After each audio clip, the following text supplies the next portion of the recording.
नमस्कार, स्वागत है आपका मुनाफे की मंडी में, जहां हम आपके लिए कमोडिटी मार्केट की तमाम बड़ी खबरें लेके आते हैं, साथ ही बेहतरीन ट्रेडिंग स्ट्रैटेजी भी आपके लिए हमारे गेस्ट देते हैं। और आज सबसे पहले अपने मेहमानों से परिचय करवा दें। हमारे साथ विपुल मजूमदार है, bmazumdar.com के टेक्निकल एनालिस्ट हैं। अनुज गुप्ता हैं, VP commodity and currency IIFL securities से। साथ ही हमारे साथ दिव्या गगलानी हैं, कमोडिटी रिसर्च एनालिस्ट है एक्सिस सिक्योरिटीज से। और साथ ही हमारे पास दो ऐसी खबरें हैं, उस खबर पर बात करने के लिए एग्री ट्रेडर सुनील बलदेवा साहब होंगे, और साथ ही जाने माने एग्री इकोनॉमिस्ट और CACP के पूर्व चेयरमैन अशोक गुलाटी सर भी होंगे। तो आप सभी मेहमानों का ET नाउ स्वदेश पर स्वागत है। लेकिन सबसे पहले बात आज कच्चे तेल की कर लेते हैं। जिस तरह से तेजी कच्चे तेल में दिख रही है, करीब करीब 17% की तेजी हम महीने भर में देख चुके हैं, $120 के ऊपर आ चुका है।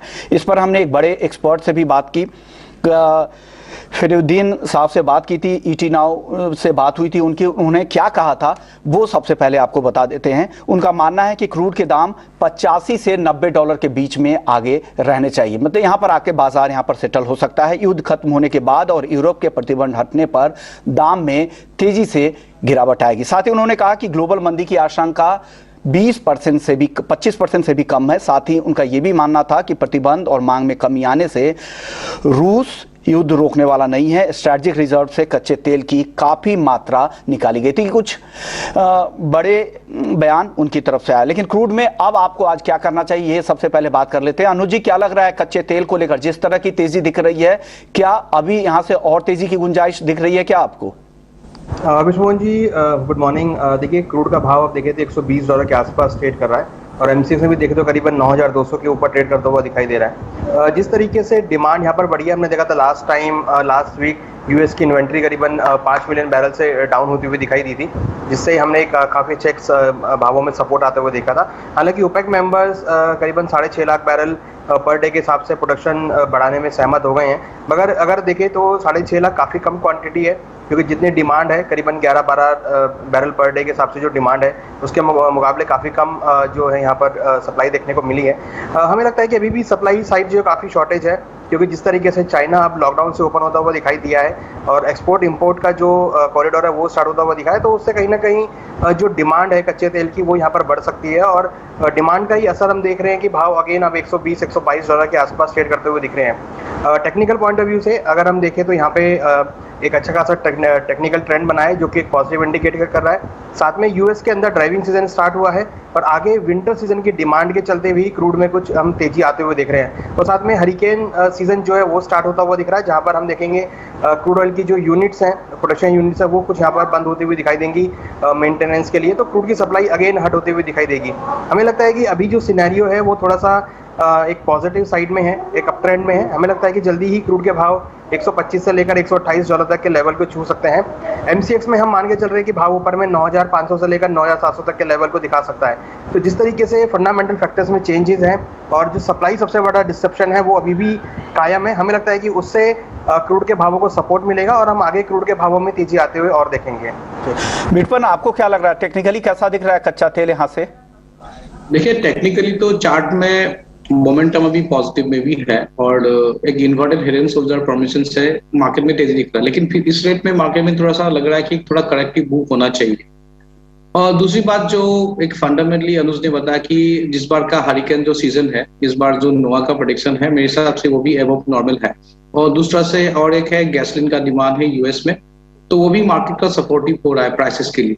और तीसरा और एक चीज है जो वर्ल्ड मार्केट प्रीमियम, अभी मार्केट में जो जियोपॉलिटिकल प्रीमियम वही चल रहा है। लेकिन गोइंग फॉरवर्ड मैं भी ये मान के चलता हूँ कि क्रूड ऑयल को शायद कहीं ना कहीं $85-90 आना है गोइंग फॉरवर्ड, लेकिन ट्रेडिंग पर्सपेक्टिव से नहीं।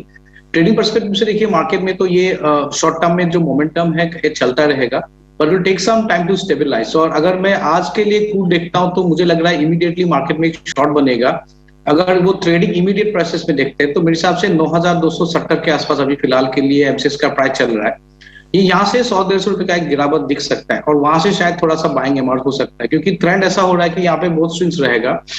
अगर किसी को ट्रेड करना इमीडिएट प्राइसेस में तो 93.30 के ऊपर स्टॉप लॉस ला के एक ट्रेड बना सकते हैं शॉर्ट, 91.50 तक एग्जिट बनता है, और मुझे लग रहा है कि 91.50, 9100 से बाइंग इमर्ज हो सकता है। ये शॉर्ट टर्म का ट्रेड, लेकिन मुझे लग रहा है कि गोइंग फॉरवर्ड शायद अभी ये पिक बनेगा या $120-125 तक पिक जा सकता है शॉर्ट टर्म में, लेकिन गोइंग फॉरवर्ड मेरे हिसाब से क्रूड ऑयल में थोड़ा स्टेबलाइजेशन जरूरी है। और जिस तरह से डिमांड का बात चल रहा है, इट्स नॉट अबाउट डिमांड, क्योंकि जो भी कमोडिटीज में मोस्टली इंपैक्ट करता है सप्लाई साइड, और सप्लाई कम है कंपेयर टू द डिमांड। तो सप्लाई जब मार्केट में रियली आएगा और जो वार में निकल जाएगा, तो प्रोबेबली $90-85 क्रूड ऑयल में आने के लिए टाइम है, लेकिन इमीडिएटली नहीं लग रहा है। तो फिलहाल ओके, ठीक है, नोटेड सर। चलिए, एक और अहम खबर है, हमारी एक्सक्लूसिव खबर है कि एमएसपी में इस बार भारी बढ़ोतरी का अनुमान लगाया जा रहा है। खबर हमारे सोर्सेज बता रहा है कि 5 से 20% तक एमएसपी में बढ़ोतरी हो सकती है, और 2022-23 के खरीफ सीजन के लिए इसका ऐलान जल्द होने का अनुमान है। हमारे साथ अशोक गुलाटी साहब है, पूर्व चेयरमैन है सीएसीपी के। सर, स्वागत है आपका ईटी नाउ स्वदेश पर। सर, जिस तरह से इनपुट कॉस्ट बढ़े हैं किसानों के लिए, क्या जो सरकार की जो बढ़ोतरी की तैयारी है 5 से 20%, इतनी कॉस्ट में बढ़ोतरी के बाद आपको लग रहा है कि ये पर्याप्त है क्या? देखिए, इसमें तो कोई दो राय नहीं है कि जो कॉस्ट ऑफ प्रोडक्शन है वो बढ़ी है। डीजल का बढ़ा है, पेस्टिसाइड बढ़ा है, जितनी सीपीआई बढ़ रहा है ओवरऑल, तो उससे जो पहले दौर चल रहा था जहां 1 से 5% तक की वृद्धि होती थी, उससे तो ज्यादा होगी। सो 5 से 10%, 15% कहाँ तक ले जाएंगे, ये तो सीएसीपी जानता है या सरकार जानती है। मैं तो अब उस कॉरिडोर में हूँ नहीं, लेकिन ये जरूर है कि कुछ ऐसी चीजें हैं जैसे ऑयल सीड्स हैं, उसमें उम्मीद ज्यादा है बढ़ने की, क्योंकि हमारा जो इम्पोर्टेड ऑयल है वो बहुत महंगा हो गया है। तो उसको बढ़ावा देने के लिए उसका अच्छा एमएसपी बढ़ाने की जरूरत है। और राइस का जहाँ तक सवाल है, पैडी का, वो बहुत स्टॉक्स जो पड़े हुए हैं इस समय 3 गुना पड़े हुए हैं जो चाहिए हमें, बफर स्टॉक नॉर्म से 3 गुना ज्यादा है। तो उसमें थोड़ी कम बढ़ोतरी की उम्मीद है। यानी दलहन तिलहन पे के एमएसपी पे ज़्यादा जोर देना चाहिए, वहाँ पे बढ़ाना चाहिए, और स्टॉक ज़्यादा है तो राइस के एमएसपी कम भी की बढ़ोतरी कम भी हो सकती है। सर, अब अगला सवाल होगा, सरकार का तो इन फसलों के एमएसपी बढ़ाने पर जोर है ही, लेकिन फूड सब्सिडी का प्रेशर जिस तरह से सरकार पे बढ़ रहा है, इससे कितनी दिक्कतें बढ़ेंगी? क्योंकि फर्टिलाइजर सब्सिडी में काफ़ी तेज़ी से इजाफा हो रहा है, बाकी सब्सिडी भी बढ़ानी पड़ेगी, तो ये कितनी बड़ी चिंता है सरकार के लिए? देखिए, ये इस बारी जो 22-23 का फाइनेंशियल ईयर है, इसमें फूड और फर्टिलाइजर सब्सिडी तकरीबन टोटल 4.5 से 5 लाख करोड़ के बीच में होने जा रही है। और ये आप सोचिए कि टोटल जो टैक्स रेवेन्यू है सरकार का, जो असली रिसोर्स है, बाकी तो बोरोइंग्स हैं इधर उधर से, उसके लिए तो वो तो फ्यूचर की बोरोइंग होती है anyway। तो जो टैक्स रेवेन्यू होगा सरकार का, यूनियन गवर्नमेंट का, वो 20 से 21 लाख करोड़ से ज्यादा नहीं होने का। उसमें से 4.5 से 5 लाख करोड़ फूड और फर्टिलाइजर सब्सिडी होने जा रही है। तो इसमें तो कोई दो राय नहीं है कि ये बर्डन तो बहुत जबरदस्त है, और उससे फिस्कल डेफिसिट सरकार कंट्रोल में रख पाएगी कि नहीं कर पाएगी। इधर से अब फ्री अगर फूड देना चाहते हैं, उधर से फिस्कल डेफिसिट बढ़ जाता है, तो फिस्कल डेफिसिट भी फिर इन्फ्लेशनरी प्रेशर डालता है।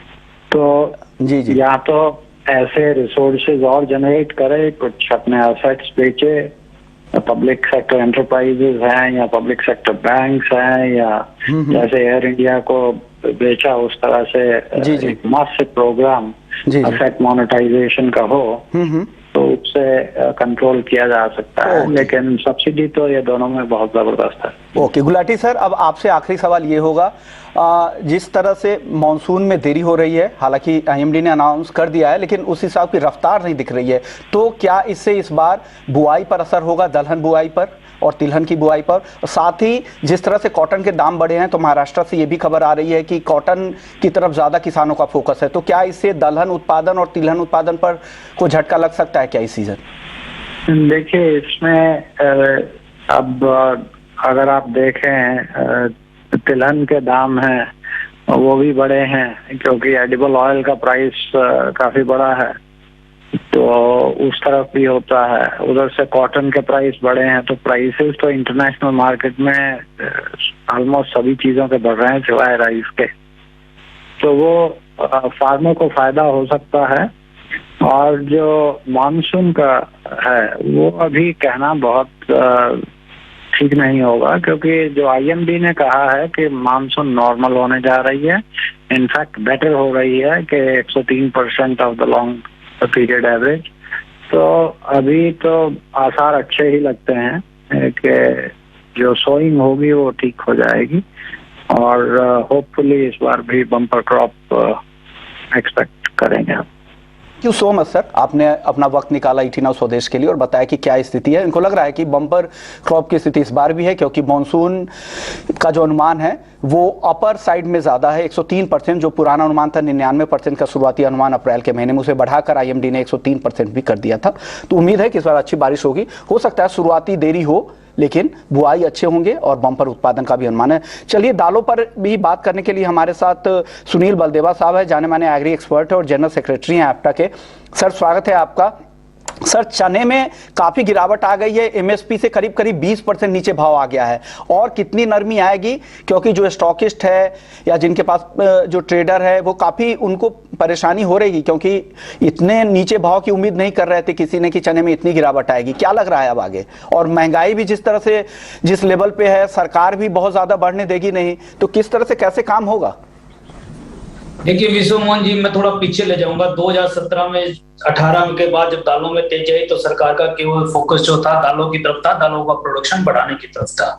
लेकिन अभी आपने जैसे सुना, अशोक गुलाटी साहब के सुना, थोड़े दिन पहले मिनिस्टर साहब नितिन गडकरी साहब का भी एक इंटरव्यू चल रहा था कि आप चावल की तरफ नहीं जाके तिलहन की तरफ जाए। तो मुझे लगता है कि पिछले 1.5 साल में जो तिलहन में तेजी आई है उससे सरकार का ध्यान केवल तिलहन की तरफ आत्मनिर्भर का है, क्योंकि दालों में हम बेहतर पोजीशन में चले गए हैं। क्योंकि जो हम दाल 60 लाख टन तक इंपोर्ट करते थे, वो आज हम केवल 15 या 20 लाख टन इंपोर्ट करके हमारा काम चल रहा है। तो मुझे लगता है कि दालों सरकार का जो फोकस है वो तिलहन की तरफ है, उसका बुआई पे 100% इफेक्ट पड़ेगा। जहां तक अभी चने की आपने बात पूछी, मुझे ये लगता है कि चने के लोअर भाव जो है वो बनने थे, वो बन चुके हैं, क्योंकि चने का प्रोडक्शन अच्छा था और सरकार भी करीबन 24 लाख टन चने का प्रोक्योरमेंट कर चुकी है। तो एक ट्रेडर और मिलर को भी हमेशा डर रहता है कि जो भाव बढ़ेंगे तो सरकार का सप्लाई हो जाएगी, इसलिए वो स्टॉक की तरफ नहीं जाते हैं। इसलिए हमें ये भाव देखने को मिला है। लेकिन जुलाई से अक्टूबर तक चने का एक अच्छा डिमांड रहता है, तो मुझे लगता है कि जुलाई से अक्टूबर के बीच में एक चने का अच्छा कमबैक हो सकता है। मैं बहुत बड़ी तेजी में नहीं हूं, लेकिन मुझे लगता है कि एमएसपी के आसपास हो जाएगा, क्योंकि सरकार भी अपना यदि माल बेचना चाहेगी तो एमएसपी के आसपास ही बेचना चाहेगी। तो एक कंफर्ट लेवल है इस भाव में परचेज करने का, और एक 10 से 15% की रिटर्न इसमें अगले 3 से 4 महीने में हमें दिखाई दे सकती है। बढ़िया आपने कहा कि चने में अगर किसी को यहाँ पे तो कंफर्ट लेवल इनको दिख रहा है कि यहाँ से 10 से 15% की तेजी आ सकती है। सर, छोटा जवाब रखिएगा। सर, बाकी दालों को लेकर क्या स्थिति है? मॉनसून शुरू हो गया है, हालांकि रफ्तार नहीं दिख रही है, हालांकि आगे हो सकता है रफ्तार पकड़े मॉनसून। तो आपको लग रहा है कि बुआई बेहतर होगी और बम्पर उत्पादन की उम्मीद करें, जैसा गुलाटी साहब कह रहे हैं? आप भी सहमत हैं क्या? जी, देखा, जैसा कि मैंने बताया कि सरकार का भी ध्यान तिलहन की तरफ है, इसी प्रकार से किसानों का ध्यान भी तिलहन और कपास की तरफ से है। तो मुझे लगता है कि जो तुअर, उड़द और मूंग की बिजाई इस मानसून की बारिश में होना है वो इफेक्टेड रहेगी। हाँ, बारिश यदि लेट होती है या कम होती है तो हो सकता है कि कुछ एरिया में दलहन की बिजाई हो जाए, लेकिन यदि मानसून अच्छा रहता है, यदि 15-20 जून के बाद, ऐसा सब एक्सपेक्ट कर रहे हैं कि 20 जून के बाद मानसून में थोड़ी बेहतर रफ्तार होगी, यदि वो होती है तो मुझे लगता है कि दूसरी फसलों की तरफ किसान जाएगा, दलहन की तरफ कम होएगा। तो मुझे ये लगता है कि आगे आने वाले 6-8 महीने दलहन के लिए बहुत अच्छे रहेंगे। दाम को लेकर क्या लग रहा है? अच्छे रहेंगे तो क्या सर ट्रेडर्स वगैरह के लिए, कारोबारियों के लिए अच्छे रहेंगे, या किसानों के लिए, या कंज्यूमर्स के लिए? दोनों के लिए रहेगा। जो किसानों को भाव अच्छे मिलेंगे, जो बुआई करेगा, क्योंकि जो बुआई यदि कम होती है, सोइंग कम होती है, तो जो किसान सोइंग करेगा उसको अच्छे मिलेंगे। और यदि कोई स्टॉक करता है इन भाव में, जैसा मैंने बोला इस भाव में चने का करे, या फिर हरी मटर काफी मंदी हो गई है, यदि इन सबका स्टॉक यदि हम इन सब का यदि हम स्टॉक करते हैं तो मुझे लगता है कि एक अच्छी बढ़त मिल सकती है। लेकिन हमें सोइंग को जरूर देखना होगा, इसके लिए हमें 10 जुलाई तक वेट भी करना होगा। और 10 जुलाई के बाद डिमांड 100% इस बार रहेगी, क्योंकि 10 जुलाई के बाद सब्जियां भी खत्म हो जाती है मानसून आने के बाद, आम भी इस बार कम है और फेस्टिवल सीजन भी चालू हो जाएंगे। तो मुझे लगता है 4 महीने यदि डिमांड रहती है तो डिमांड यदि रहेगी तो ट्रेडर हो, मिलर हो, ब्रोकर हो, स्टॉकिस्ट हो, सबके लिए मुझे लगता है कि एक अच्छा समय होता है। शुक्रिया बलदेवा साहब, आपने वक्त निकाला हमारे लिए और दलहन के मार्केट की पूरी स्थिति बताई, क्या कुछ चल रहा है और आगे दाम किस तरह के रहेंगे। चलिए आगे बढ़ते हैं, वापस से नॉन एग्री मार्केट का रुख कर लेते हैं। हमारे तीनों मेहमान बने हुए हैं, बिटूपन, अनुज और देव गगलानी। देव, आपसे पहली बार बात हो रही है, एक्सिस सिक्योरिटीज से हैं। सर, गोल्ड और सिल्वर से शुरुआत कर लेते हैं आपसे। क्या लग रहा है, बुलियन में जो तेजी दिख रही है, आपको लग रहा है कि आगे तेजी और बढ़ेगी यहाँ से? गुड मॉर्निंग विश्व मोहन जी, शुक्रिया मुझे शो पे बुलाने के लिए। अगर मैं गोल्ड की बात करूं तो गोल्ड जो है कुछ हफ्तों से एक रेंज में कारोबार कर रहा है, 51,500 से 50,000 के आसपास। लास्ट वीक हमने एक मोमेंटम देखने मिला, पर नॉन फार्म पेरोल डेटा जो आए यूएसए के एंड से, वो डेटा जो नेगेटिव थे, तो थोड़ा करेक्शन हो गया। तो उसके वजह से अभी मुझे लग रहा है कि प्राइसेस जो एक रेंज बाउंड ट्रेड करेंगे। अभी डेटा जो पॉजिटिव आया तो उससे ब्याज दर बढ़ने की जो एक्सपेक्टेशन है वो और फास्ट हो जाएगी फेड के तरफ से, तो इन्फ्लेशन जो है और बढ़ेगा, तो उसका जो फायदा हमें सीधा गोल्ड पे देखने मिलेगा एज एन इन्फ्लेशन एज। अगर मैं टेक्निकल लेवल्स की बात करूं तो कॉमेक्स गोल्ड जो है वो 4 आवर चार्ट में उसने एक inverse head and shoulder pattern breakout दिया है, जो कि वो एक बुलिश पैटर्न है। तो 51,000 के आसपास एक अच्छा लेवल है, तो वहां पे हम बाई करके चल सकते हैं गोल्ड। स्टॉप लॉस हम 50,800 का रखें और टारगेट हम 51,500 का एक्सपेक्ट कर सकते हैं। और अगर मैं सिल्वर की बात करूं तो सिल्वर भी एक आज हमने कैप अप देखने मिला है सिल्वर के अंदर। प्राइसेस जो है करीब 62,500 के आसपास सस्टेन कर रहे हैं। काफी टाइम के बाद हमने प्राइसेस एक 62,000 के ऊपर सस्टेन होते हुए दिखा हुआ है। अगर 63,000 का एक स्ट्रॉन्ग रेजिस्टेंस जोन है, अगर प्राइसेस इसके ऊपर सस्टेन करते हैं तो एक बुलिश ट्रेंड हमें देखने मिल सकती है, और 64,000 और 65,000 के लेवल हमें आगे दिख सकते हैं सिल्वर के अंदर। चलिए अब बिटपन, आप बताइए, आप क्या आज कहाँ पसंद कर रहे हैं ट्रेड करना, गोल्ड या सिल्वर? देखिए, मुझे अभी फिलहाल गोल्ड में जब तक 51,400 के ऊपर ब्रेकआउट नहीं है तो मैं बुलिश नहीं बैठ रहा हूँ। तो मैं सोच रहा हूँ कि 51,430 के आसपास स्टॉप लॉस लाके 51,200 में शॉर्ट करने के लिए, वो भी मोमेंटम ज्यादा टारगेट नहीं, 50,700 में ट्रेड के लिए। तो मैं फिलहाल के लिए थोड़ा डाउनसाइड एक्सपेक्ट कर रहा हूँ, लेकिन इसमें कोई बड़ा तेजी नहीं। जब तक अगर मार्केट 51,430 ब्रेक कर जाता है, अगर मेरा स्टॉप लॉस हिट होता है, तभी शायद यहाँ पे मोमेंटम आ सकता है आपसे। ये जो रेंज बता रहे हैं वो रेंज में ही ट्रेड आपको करना है, नीचे के लेवल पे खरीदारी की सलाह दे रहे हैं। वही बिटकॉइन को लगता है कि ऊपर में जो उनका टारगेट है उसके आसपास में आप यहाँ पर बेचकर भी जा सकते हैं। तो रेंज का फायदा उठाइए, दोनों साइड से ट्रेड के मौके लग रहे हैं। आप किस साइड से ट्रेड करना पसंद करेंगे अनुज जी बुलियन मार्केट में आज? विश्वमोहन जी, देखिए, अगर हम वीकली पर्सपेक्टिव से देखें तो गोल्ड धीरे धीरे जो अपना लोअर है वो ऊपर रिवाइज करता हुआ आ रहा है, और जो नीचे के लोज लेवल हैं वो नीचे रह गए हैं। Means higher top higher bottom की सिचुएशन बनती हुई दिख रही है। हमें लगता है कि अभी जो गोल्ड है एक पॉजिटिव ट्रिगर में आता हुआ दिखाई दे रहा है धीरे धीरे। और आप देखें तो $1840 के ऊपर सक्सेसफुली 3 हफ्ते हो गए मार्केट उसके ऊपर ट्रेड करता हुआ दिख रहा है। हमें लगता है कि यहाँ पर बाय ऑन डिप्स की स्ट्रेटेजी रहेगी, क्योंकि जिस तरीके से क्रूड के भाव बढ़े हैं उससे काफ़ी हद तक गोल्ड को सपोर्ट मिल सकता है। इन्फ्लेशन का जो कंसर्न है वो भी यहाँ पे रहेगा, और जो जियोपॉलिटिकल दोबारा से हमने सैंक्शंस के बाद देखे हैं उससे भी गोल्ड सिल्वर को सपोर्ट मिलता हुआ दिखाई देगा। हमें लगता है कि गोल्ड और सिल्वर में बाय ऑन डिप्स की स्ट्रेटेजी रह सकती है। हम बाई साइड में ट्रेड करना पसंद करेंगे। हमें लगता है करीबन 51,000 के आसपास गोल्ड में खरीदारी करें। 50,750 का स्टॉप लॉस लगाए, टारगेट 51,400 तक हो सकता है। सिल्वर के अंदर भी करीबन 62,300 के आसपास खरीदारी कर सकते हैं। स्टॉप लॉस 61,750 का रहेगा, टारगेट 63,000 तक देखने को मिल सकता है। हमें लगता है कि इंटरनेशनल मार्केट में गोल्ड करीबन 1860 से लेकर $1865 तक के लेवल दिखा सकता है, और सिल्वर जो है करीबन $22.50 तक के लेवल वहां देखने को मिल सकते हैं।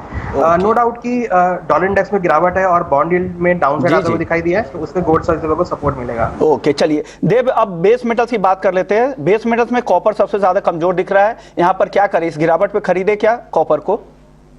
कॉपर का भी अच्छा लेवल बाएगा। अगर कॉपर हम देखें तो काफी टाइम से एक रेंज में कारोबार कर रहा था, पर अभी चाइना से जो न्यूज आ रहे हैं कि कोरोना के जो लॉकडाउन है वो ईज कर रहे हैं, तो उसकी वजह से इंडस्ट्रियल डिमांड बढ़ेगी, तो साथ ही साथ बेस मेटल का डिमांड भी बढ़ेगा।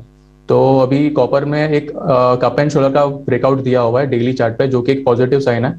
तो 794 के ऊपर हम बाई कर सकते हैं अभी, और टारगेट हम 800 का लगा सकते हैं, और स्टॉप लॉस नीचे 790 का रखें। ओके, तो ये कॉल है 800 के टारगेट के लिए, 790 का आप स्टॉप लॉस भी लगा सकते हैं। कॉपर बाई की सलाह। आप क्या पसंद करेंगे खरीदना आज मेटल में बिटूपन? मुझे जिंक भी ठीक लग रहा है। जिंक में भी 335 के आसपास बाय कर सकते हैं, 333 के नीचे स्टॉप लॉस, 339.40 तक टारगेट दिख सकता है। और कॉपर में थोड़ा सा मैं और वेट कर रहा हूँ, थोड़ा सा डिप्स अगर 790 192 ये सब लेवल मिलता है तो कॉपर में भी बाय करना है। 784 के आसपास स्टॉप लॉस, 805 का कॉपर का टारगेट है। लेकिन जिंक इनकी टॉप पिक है, बाई है 335 के लेवल पे, 340 टारगेट है। अनुज जी आपकी तरफ से मेटल में कोई टॉप ट्रेड? मेटल में हमारा कॉपर में बाय रहेगा। लास्ट वीक हमारा ट्रेंड पॉजिटिव ही था, जो टारगेट अचीव होते हुए दिखे थे। हमें लगता है करीबन इस हफ्ते भी 790 के आसपास खरीदारी करें, 784 का स्टॉप लॉस लगाए, टारगेट 800 रुपए तक इंट्राडे में या 1 या 2 दिन में दोबारा देखने को मिल सकता है।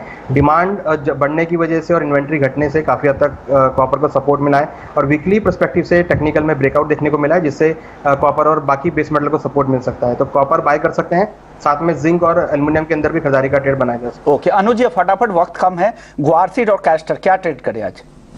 देखिए ग्वार में बिक्वाली का ट्रेड ले सकते हैं करीबन 5800 में, स्टॉप लॉस 5880 का रहेगा, टारगेट 5700 तक हो सकता है। वहीं कैस्टर में रिकवरी देखने को मिली है, तो यहाँ पर खरीदारी का ट्रेड बनाया जा सकता है 7500 में, स्टॉप लॉस 7400 का रहेगा, टारगेट करीबन 7600 तक हो सकता है। ओके यानी ग्वार सीड बेचना है और कैस्टर सीड खरीद सकते हैं। एग्री में 2 टॉप ट्रेड है अनुज जी की तरफ से। शुक्रिया देव आपका, बिटपन आपका, अनुज जी आपका, आप लोगों ने वक्त निकाला और मुनाफे की मंडी को और खास बना दिया। तो मुनाफे की मंडी में फिलहाल इतना ही, लेकिन आप बने रहिए हमारे साथ। ब्रेक के बाद आपके लिए एफएनओ जंक्शन। नमस्कार।